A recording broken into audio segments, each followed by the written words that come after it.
Welcome everybody. We're here at Vasa the Studio, and I believe around the corner here is Lisa Best. Yes, owner of Vasa.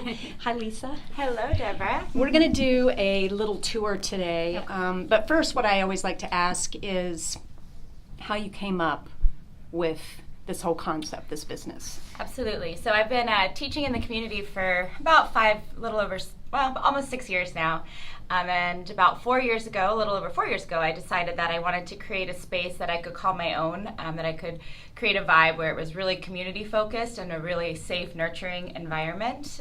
So at that point, I had Vasa as a yoga clothing store downtown in Redlands. And we decided, I remember that. Remember that, right downtown on 6th and Vine? Yeah. And then, so from there, we decided to keep the name, keep the kind of vibe that we had going on there, and expand into a studio space. And we've now been open for a little over 4 years. Okay, was it easy to find this space? Absolutely not. There was very little commercial real estate in Redlands at that time that had the layout that we needed and that was zoned properly for what we needed. So I actually only had 2 spaces to choose from, but I knew I wanted to be on this side of town, so okay, so the winner. So when you come into Vasa, you come and check in this room here, and I'll kind of pan it. It's right next to the studio. So do you ever do classes in here? We do. In fact, we just started doing more in January. We needed to expand our classes a bit, so we're holding small classes in here now. This room can actually hold about 15 people, so we have some small, more focused classes like our prenatal and a alignment class, and a slow flow class in here, and a couple of our beginner classes are in here as well. Well, let's walk next door, and then as we walk, I have to ask, always I like to know, was this a fairly smooth process, or were there some struggles? There were definitely some struggles. When I found the space, it hadn't been lived in about 15 years. Oh my. And we'll see as we walk in now how beautiful the floors are and the paint and all of that. But when we first got in here, there were concrete floors with holes in them. All of the ceiling tiles were damaged. Oh wow, so it was a completely rehab in a sense. Exactly. Okay. But luckily I had a wonderful crew of people and we were able to put the space together in about 6 weeks. Okay, wonderful. Yeah. Now this is very large space. So how many students can you? We can actually hold about 80 students comfortably. We've had a little over 70 in here and it wasn't mat to mat. It was tight, but it wasn't mat to mat. So it's a large space. Those of you watching, it's warm in here. So you do hot yoga, or what is the title? We do hot yoga, yes. Okay. Well, we say heated because sometimes hot yoga means over 100 degrees. We go about 90 degrees at our hottest class.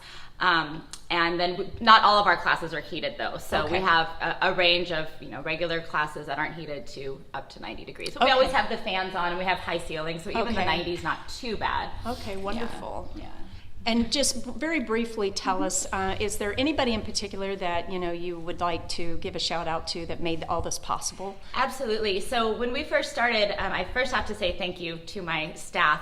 There was a crew of people that helped me when we first started and kind of took a leap of faith to come over to the studio and start teaching with me. And it was really important to me to create that community feel, that safe vibe. And all of my staff, which has now grown to, I have 14 employees, but all of my staff have been so good about learning students' names and making everyone feel welcome, just exactly how I wanted it to be. And then on top of that, our students put that back and do the same. We've had a lot of new students this month, being that it's January and New Year's resolutions and such. So we've had a huge influx of new students this month, and the returning students are so welcoming and they help them and they get them acclimated with the space. So I really do owe a big thank you to my staff and all of the students that we have here. Okay, wonderful. And so for all of those people watching, what do you want them to know about Vasa? I think that there's a lot of fear around starting something new, especially a yoga practice, especially if physical practice isn't something you're used to. So I just want everyone to know that when you come here, you are going to feel very comfortable. You're going to fit right in no matter where you are on your journey for fitness or for yoga, and that we have all the resources you need to make it the best possible space that you can start your yoga practice in. Wonderful. Well, you're normally not in, I'll just say how cute you are. And I was going to ask you to show me your favorite pose, but I don't think you could probably do it in this. I can do my favorite pose in this outfit. It's half moon. Half moon. Now, why is that your favorite? I just like the way it feels for everything expanding, and I like to balance, so this one just feels really good. Oh, okay. I thought it was going to be something really crazy. So. It could be a handstand depending on the day, but today it's half moon. Wonderful. And Vasa is located, tell everyone. We are in the Albertsons and Panera Bread Shopping Center in Redlands on the east side of Redlands. So between Palm and Cypress on Redlands Boulevard, but we're inside the mall, which a lot of people don't even know there is an inside. Yeah, because I think from the outside you see Don's bicycles, you see all of the, but so you're inside. We're inside the mall. Between Don's Bikes and Albertsons, there's a mall entrance. And if you head in there, you'll Wonderful. find us. Thank you Thank so you, very much. Deborah.